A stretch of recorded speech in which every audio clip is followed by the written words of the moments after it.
उदासीन अति रही गुसाई, उदासीन अति, हर समय मंत्राकार वृत्ति न। हाँ क्या है वो सामने वाला बोलने के लिए हिम्मत रखे। तो जब मन को संसार के व्यक्तियों में, उनके मनों में, उनके चरित्रों में, उनके जीवन में स्पष्ट तब लगा कि संसार का स्वरूप क्या, छलिया कपटी, केवल भगवत विमुख करने वाला, कुछ नहीं। हमारी बात बिल्कुल मान लो, छल के सिवा तुम्हारे हाथ में कुछ नहीं लगेगा, कपट के सिवा कुछ नहीं लगेगा, एक सच्चिदानंद प्रभु के सिवा कहीं नहीं। मनमत ठग मारत तहां लिए बहुत ठग संग। इतनी विकारात्मक वृत्तियां छा जाएंगी कि भजन छूट जाएगा। भगवान दूसरी जगह नजर आएंगे कि अब वो बहुत दूर हैं। सामने वाले को रिझाने के लिए स्तुति वंदना भाटगिरी शुरू हो जाएगी, भगवान की स्तुति छूट जाएगी, उसके आगे घुटने टेक दोगे, कभी नहीं। भजन न बने चिंता मत करना, हमारे शब्दों को याद रखो। भजन न बने चिंता मत करना, अभी नहीं बन रहा तो 2 घंटे बाद फिर सात्विक वृत्ति आ जाएगी। लेकिन कभी विषयी पुरुषों का संग नहीं, कभी विषय सेवन नहीं, कभी नीच वृत्ति का संग नहीं। न नीच वृत्ति का, गंदी बात आ रही है, आराम से चद्दर तान के सो जाओ, घंटा 2 घंटा में वृत्ति बदल जाएगी। मिलने की जरूरत नहीं, बताने की जरूरत नहीं किसी से, किसी भी तरह की उस गंदी वृत्ति की हरकत नहीं, अपने आप ठीक हो जाएगा। उबने की जरूरत नहीं है। काम आ गया क्रोध, क्या है, राधा राधा राधा, एकांत शांत, उसके अनुसार झांक ताक छूना बोलना देखना, मिट्टी में मिल जाओगे, घुटने टेक दोगे और गुलामी स्वीकार कर लोगे। रात दिन डरोगे, रात दिन डरोगे। एक साधारण जीव तुम्हें गुलाम बना लेगा। जब हमारे इन वचनों के खिलाफ तुम चलोगे तो यही शब्द याद रख लेना, यही शब्द तुम्हें जीवन में अनुभव कराएगा कि हम तुम्हें क्या बोल रहे थे।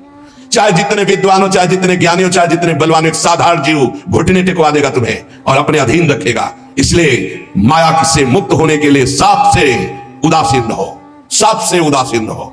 एकमात्र मेरे तो गिरधर गोपाल, दूसरों न कोई, ये दिमाग में बैठा लो। प्रभु के सिवा कोई प्यार नहीं करता, सब घुटने टिकवाते हैं। हमारी बात को समझ लेना, सब गुलामी करवाते हैं, कोई मुक्त नहीं करवा सकता। मुक्त कराने वाले श्री हरि हैं। इसलिए रे मन कबहू जाए जिन भूल विषय बन रंग, मन मत ठग मारत तहां लिए बहुत।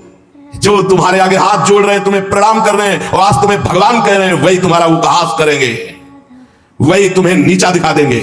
इसलिए ये अनुभव की सीख, अनुभव शब्द को समझो। जैसे भगवान शिव कह रहे हैं, उमा कहो मैं अनुभव बना, सतहरि भजन जगत सब सपना, तो उन्हीं महापुरुषों के भगवत स्वरूपों के अनुभव के आधार पर कह रहा हूं। भगवान के सिवा तुम्हारा कोई नहीं है जो तुम्हारा हित करे। जो कोई भी तुमसे प्यार का नाटक करेगा, केवल घुटने तुमको अपने सामने टिकवाएगा, बस, और कुछ नहीं। अरे किसी की ताकत है तुम भगवान के मार्ग के पति को तुमसे आंख मिला सके, पर तुम गलत हो जाओगे तो तुम्हारी ताकत नहीं कि तुम उससे आंख मिला के बात कर सको। अगर गृहस्थ में हो तो एक व्रत पत्नी का केवल लेकर अपने धर्म पूर्वक कमाई से उधर पोषण करते हुए, भगवान नाम जप करते हुए। अगर वैराग्य के मार्ग में तो गर्दन कटा लेना, लेकिन विषयों की तरफ झुकना मत, नहीं तो बहुत आग है। संत महापुरुषों के वचन सुने जाते हैं, उन्हीं वचनों में इतना पावर होता है कि वो निकाल देते हैं। हमारे वचन ये हृदय से जो निकल रहे हैं, इनको पकड़ लो। मस्त पड़े रहोगे तो भगवत प्राप्ति का ठेका, पड़े रहोगे तो भगवत प्राप्ति का ठेका। झुकना मत विषयों की तरफ। अभी भजन नहीं हो रहा तो 1 घंटे बाद होगा। यहाँ फिरे स्वार्थ अपने भजन गए फिरे बाह। जैसे बट वृक्ष की छाया में धूप नहीं लग सकती, ऐसे विशाल गुरु कृपा पात्र को माया की धूप नहीं लग सकती। लेकिन तुमने छाया छोड़ दिया तो माया पकड़ लेगी। अगर पड़े रहोगे वृंदावन में, जो कमाऊ कछुक भजन नहीं होए, रजतो उड़ी लागे तने पीवे, ये धाम का भजन हो रहा है। और देश के बसती घटत भजन की बात, वृंदावन में स्वार्थ उलट भजन हो जात। और देश के बसती अधिक भजन जो होए, यही समतो पूजत नहीं, वृंदावन रहे सोए। पड़ा रहे व्यास भरोसे कुंवर के, सोवत पाव पसार, पर अनर्थपूर्ण कर्म ना करे, किसी से मित्रता ना करे। शरीर स्वस्थ हो तो किसी से पानी न ले। हमारी बात पकड़ लेना अगर पकड़ पा रहे हो। शेर और शेर को सियार बनने में देर नहीं लगती, माया बड़े बड़े शेरों को। जो दूसरों से सेवा लेना स्वभाव बना लिया, फंसेगा, मारा जाएगा, बहुत बुरी तरह बंधेगा। अगर कढ़ील कर पानी ले लेते हो तो मांगना मत, कढ़ील के चले जाना, पानी ले लेना, दूसरे के हाथ से पानी मत पीना।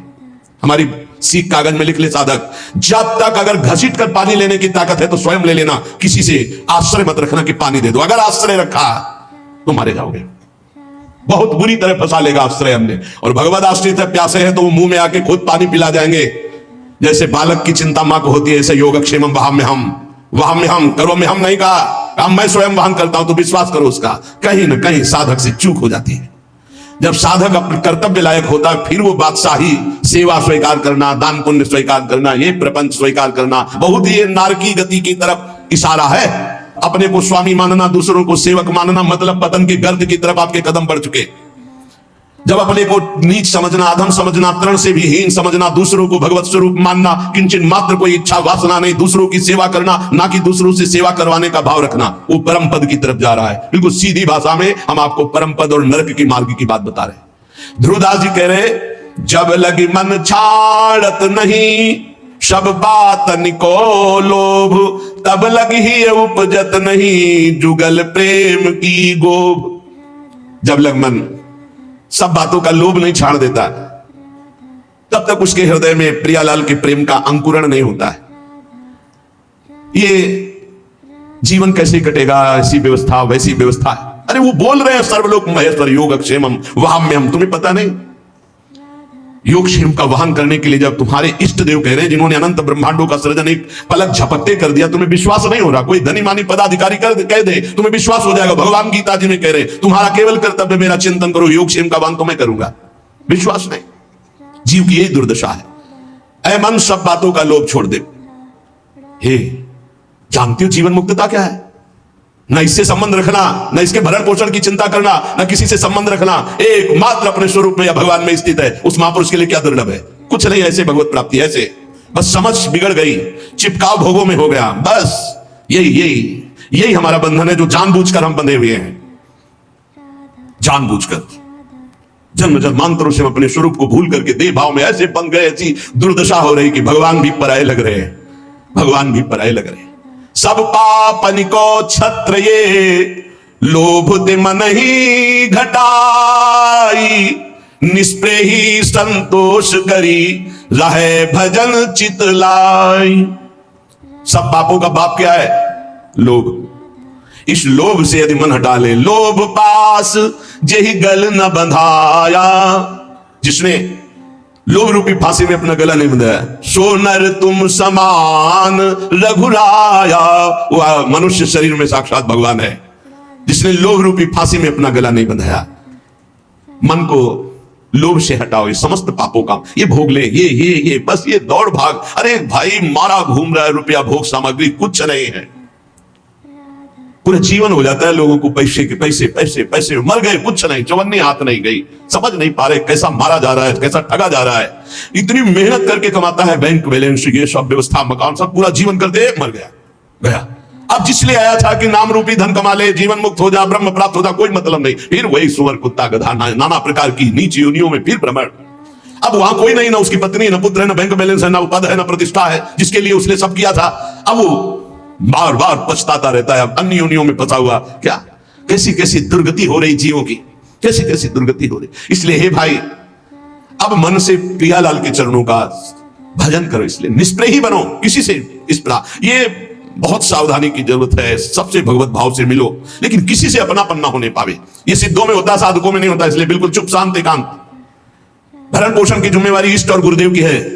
उनको ऐसे चिंता है जैसे मां को अपने बच्चे को दूध पिलाने की चिंता है। जो अन्न नहीं पाता, उस बच्चे को दूध पिलाने की चिंता है कि वो केवल मेरे स्तनों के ही सहारे है, अगर उसको दुग्ध पान नहीं कराए तो भूखा रहेगा। ऐसे इष्ट और गुरुदेव को चिंता है तुम्हारे भरण पोषण की और तुम्हारे को भगवत प्राप्ति कराए। तुम तो बेपरवाह केवल उनकी आज्ञा पर चलो, निष्प्रेही, किसी से स्पृहा नहीं, संतोषी, संतोष करो जैसे प्रभु तुम्हें रख रहे हैं। राहे भजन चितलाए, रात दिन भजन में मन लगावे। तो मन तो चंचल शबनिते, की जय कौल उपाय, साधन को हरि भजन है, कै सत्संग सहाय। ये मन तो बड़ा चंचल है, भजन में तो लगता नहीं, तो इसका क्या उपाय है कि इसको शासन में लिया जाए, इसको मन को शासन में लिया जाए। इसका उपाय क्या है? तो कह रहे हैं सत्संग इसकी सहायता करता है मन को विषयों से हटाकर प्रभु में लगाने। जो रोज सत्संग सुनते हैं, अगर मनन करेंगे, सच्चे महात्मा बन जाएंगे, चाहे गृहस्थ हो चाहे विरक्त हो। रोज हमारी कमियां हमारे सामने आती है, रोज महापुरुषों के अनुभव हमको उठा रहे हैं, हम जान नहीं पा रहे, लेकिन हमको उठा रहे हैं अध्यात्म की तरफ। जैसे कुसंग हम जान नहीं पाते, रोज हमें नीचा गिराता चला जाता है, ऐसे सत्संग रोज हमें ऊंचा उठाता चला जा रहा है। तो बोले सत्संग जिसके जीवन में है, हरिभजन का स्वभाव बन जाता है। हरिभजन रूपी साधना और सत्संग रूपी सहायता से मन को वश में किया जाता है। जो हरिभजन है उसी को अभ्यास कहते हैं, जिसे भगवान ने कहा। और जो सत्संग है वो सर्व संगोपहोय माम, इसे वैराग्य सत्संग से ही होता है। बिनु सत्संग विवेक न होई, सत्संग के बिना विवेक नहीं होता, और विवेक ही वैराग्य प्रदान करता है। होय विवेक मोह ब्रह्म भागा, तब सब विषय विलास विरागा। वैराग्य का मुख्य हेतु विवेक, विवेक का मुख्य हेतु सत्संग। तो सत्संग का तात्पर्य है वैराग्य, और हरिभजन का तात्पर्य अभ्यास। अभ्यास और वैराग्य भगवान श्री कृष्णचंद्र जी गीता में कहते हैं मन को वश में करने के दो उपाय है, एक वैराग्य और एक अभ्यास। अभ्यास हरिभजन का, वैराग्य की उत्पत्ति विवेक से और विवेक का प्रादुर्भाव सत्संग से होता है। बिनु सत्संग विवेक न होई, राम कृपा बिनु सुलभ न सोई। साधन को हरिभजन है कै सत्संग सहाय, ये साधना है मन को रोकने की, सत्संग और हरिभजन। काम कामना वासना मन ते कर सब दूरी, राधा वल्लभ लाल भजी लसिकन जीवन मूरी। काम, कामनाएं, वासनाएं एक परत की परत दबी हुई अंतःकरण में है। जब आप भजन करते हैं तो यही जब खुलते हैं, निकलते हैं, तो आपको लगता है बहुत गंदगी आ रही है, बहुत गंदी बातें मन सोच रहा है, बड़ा चंचल हो रहा है। नहीं, वो निकल रहा है। जब आप भजन में बैठे हो, एकाग्रता पूर्वक नाम जप करें, तब आप पकड़ पा रहे हो कि कितनी गंदी बातें मन में दबी थी, अब मन निर्मल हो रहा है धीरे धीरे। साधक को घबराना नहीं चाहिए, उसको बहुत प्रसन्न होना चाहिए और उत्साह संपन्न होकर भजन बढ़ाना चाहिए। जब भजन में बैठोगे मन जलेगा, अशांत होगा, नाना प्रकार की गलत चिंतन वृत्तियां वो आ नहीं रही, वो जा रही, मन जलकर निर्मल हो रहा है। पर साधक उस समय घबरा जाता है, घबराने की जरूरत रही। श्री राधा वल्लभ लाल रसिकों की जीवन मूरी है श्यामा श्याम, रात दिन इनका भजन करो, काम कामना वासनाएं सब भस्म हो जाएगी। रस बल छूटे न जो विषय, सुख नहीं पावे कोई, तन छाणे मन गही रहे, दूनो दुख तहां होई। जो भजन में चित्त लगाते नहीं और अपने को त्यागी मानते हैं, मैं ये त्याग दिया, मैं ये त्याग दिया, मैं ये त्याग दिया, बोले काम बनेगा नहीं। भोग की इच्छा अंदर बनी हुई, बाहर से त्याग किए हुए वो भजन में रति नहीं है, ये बहुत बड़े दुख का कारण बनेगा, गिराएगा, बहुत जोर से गिराएगा। क्या करो? भजन में रति करो। देखो छोड़ा कैसे जाता है, धीरे धीरे कदम को बढ़ाते हुए, मजबूत नाम जब बढ़ाते हुए, भगवत चिंतन बढ़ाते हुए, एक एक विषय धीरे धीरे, सहत सहत बाढ़े भगत गृह तन गुरु हितगार, धीरे धीरे एक एक कमियों को पकड़ते जाओ और उनको दूर करते जाओ। आज ये कमी पकड़ा, अब 10 दिन इसी पे लगे, उसको छोड़ा, फिर एक कमी पकड़, फिर छोड़ा, फिर बढ़ दिन, निर्विकार। धीरे धीरे, सहसा कोई कदम मत उठाओ, सहसा कोई कसम मत खाओ, धीरे धीरे सहत सहत बाढ़े, और एकदम जिद्दी स्वभाव रखो। जिस बात को छोड़ो, ये फिसड्डी माने बार बार वही फिसलेगा, नहीं नहीं नहीं, हट करके तब आगे निकलोगे। और ये बल रस बल छूटे जो विषय, अगर भजन नहीं करोगे, ये केवल नहीं नहीं तो नहीं नहीं कहते हुए पहुंच जाओगे विषय में। हृदय जलता है, भोगों को भोग नहीं रहे, भजन कर नहीं रहे, अशांति बनी रहेगी, एक न एक दिन गिरा देगा।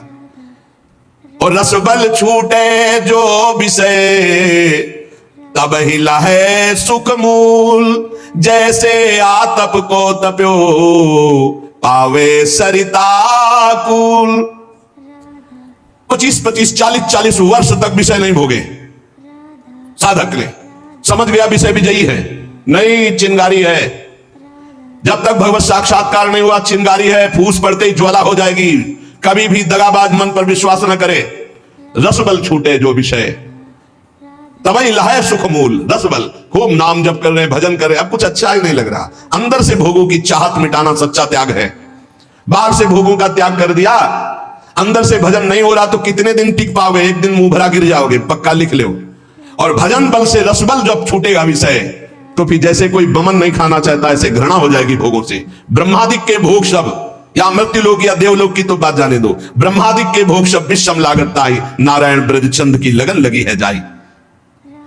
जैसे कोई धूप का तपा हुआ शीतल गंगा जी की धारा में खड़ा हो जाए, ऐसे ही संसार से कामाग्नि क्रोधाग्नि से जलता हुआ जीव जब भगवदानंद में डूबता है, तो उसका मन फिर निज सुख बिन मन होई कि थीरा।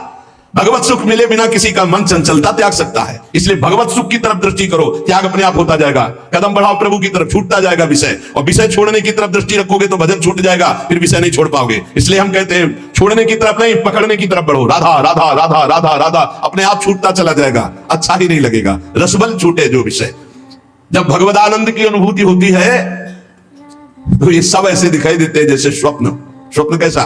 बढ़िया सुखद स्वप्न, जब जगे तो हंसी आ जाएगी। बहुत दुखद स्वप्न, जब जगे तो हंसी, अरे न दुख न सुख, कैसा नाटक माया का। ऐसे ही जे ही जाने जग जाए हेराई, जागे जथा स्वप्न भ्रम जाई। जिस परमात्मा तत्व का बोध होने पर यह संसार स्वप्नवत प्रतीत होता है, इसका कोई अस्तित्व नहीं रहता। एकमात्र भगवान, एकमात्र प्रभु। विषय करत वय बीत गई, त्रपित भयो तऊ नाही, नयन अछत द्वय दीप करी परत कूप तम माही। जो भजन नहीं करते और सोचते हैं कि भजन करने की कोई अवस्था है जवानी, बुढ़ापा में भजन करेंगे, बहुत ही बुरी स्थिति होती भाई। जीवन में भजन का अभ्यास नहीं किया, बुढ़ापा चाहे जहां चले जाओ भजन नहीं बनेगा। मन का आपने अभ्यास नहीं किया भगवान की तरफ लगाने का, तो विषय करत बय बीत गई, भोग करते पूरी जवानी व्यतीत हो गई। अब आ गई वृद्धावस्था, तो त्रपित भयो तऊ नाही, फिर भी वो त्रपित नहीं हुआ।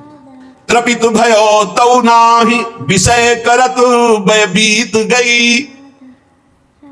बहुत विचित्र दशा होती है वृद्धावस्था में, क्योंकि अब दुर्गति होनी, इसलिए भगवान की कथा, भगवान की वार्ता सुहाई नहीं देती।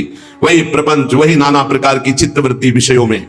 बोले नेत्र, ये देखो दो दीपक है, फिर भी नेत्र होते हुए भी कुएं, अंधे कुएं में गिर रहा जीव, देख रहा है कि प्राण छूटने वाले, फिर भी रामकृष्ण हरि नहीं जप रहा, ऐसी मन की। इसलिए प्रहलाद जी ने कहा कुमार अवस्था से भजन मार्ग में, हाँ कुमार अवस्था से अभ्यास भजन का। यद्यपि तन जीरन भयो छुटी न मन की रीति, बिखरी पर्यो सिमटत नहीं, इंद्रिन लीन हो जीत। बुढ़ापा आ गया, शरीर में दम नहीं रह गई किसी भी तरह की, ना दांतों में खाने की, ना आंखों में देखने की, ना इंद्रियों में भोगने की, फिर भी भोग भोगना चाहता है जी। है मन की बड़ी दुर्दशा है, मन की बड़ी दुर्दशा है।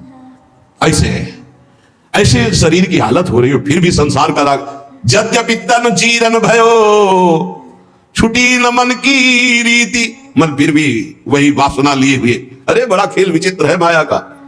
यहां दुनिया में लाखों का मेला जुड़ा, हंसा जब उड़ा तो अकेला उड़ा। एक साथ शरीर छूटने पर भी ऐसा थोड़ी कि एक ही ट्रेन में जाओगे बैठ के, क्योंकि नहीं। हाँ एक बात जरूर है, दोनों पति पत्नी खूब प्रिया प्रीतम का भजन करें, भाव देह की प्राप्ति हो जाए तो दोनों प्रिया प्रीतम के पास पहुंच जाएंगे, ऐसा हो सकता है। दोनों भगवान का भजन करें, दोनों भगवान को प्राप्त हो जाए। ये पत्नी और पति की पोशाक यहाँ है, मृत्यु लोक की ये पोशाक है। जीव तो सच्चिदानंद है, पति का जो जीव है वही पत्नी का जीव है। उसमें थोड़ी स्त्रीलिंग पुरलिंग है, जीवात्मा में थोड़ी पुल्लिंग है कि ये स्त्री है पुरुष है। ये तो पोशाक है भाई नाटक की, इस जगत नाटक की स्त्री पुरुष पोशाक है। और जब नाटक से पीछे अपने स्वरूप में गए तो दोनों परमात्मा स्वरूप है। परमात्मा स्वरूप तो फिर भी उसमें नहीं होगा कि गठबंधन 7 जन्म वाला। अरे छोड़ो ये सब दुनिया की प्रपंच, यहाँ आए हो भगवान का भजन करके अपने कर्तव्य का पालन करने के लिए। ये जन्म जन्म तक का साथ जो है केवल हरि से है और किसी से नहीं। वही अभिज्ञात सखा पुरंजनोपाख्यान पढ़ के देख लेना श्रीमद् भागवत में। बोले यद्यपि तन जीरन भयो छुटी न मन की।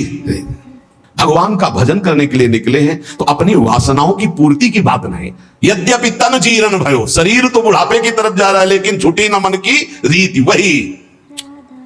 वही बातें वही। अरे भाई तभी तो फिर भगवान अवस्था में दंड देते हैं। नहीं वृद्धावस्था में तो सब अकेले छोड़ के खूब भजन करे, बहुत कष्ट भोगना पड़ता है। अवश्य में भोक्तव्यम कृतम कर्म शुभाशुभम, भजन कर ले। जीवन का सार भजन है भाई, मान ले। शरीर अभी है कल नहीं रहेगा, संबंध अभी है कल नहीं रहेंगे, बिल्कुल बेपर्द यहां से जाना पड़ेगा। कोई पर्दा नहीं रह जाएगा, ना संबंध का, ना धन का, ना वैभव का, ना मित्रता का, और ये शरीर भी हटा लिया जाएगा। हे तुझे अकेले जाना है, इसलिए मन को इंद्रियों को समझा बुझा के प्रभु के चरणों में लगाओ। ध्रुवदास जी कह रहे हैं जब प्रभु के चरणों में मन लगाने की तरफ हम बढ़ते हैं तो अपने में श्रेष्ठता जाती है, दूसरों की निंदा शुरू कर देते हैं। तो पर निंदा के किए थे आवत नहीं कछु हाथ, मूर्ख पर्वत पाप को ले चलो अपने साथ।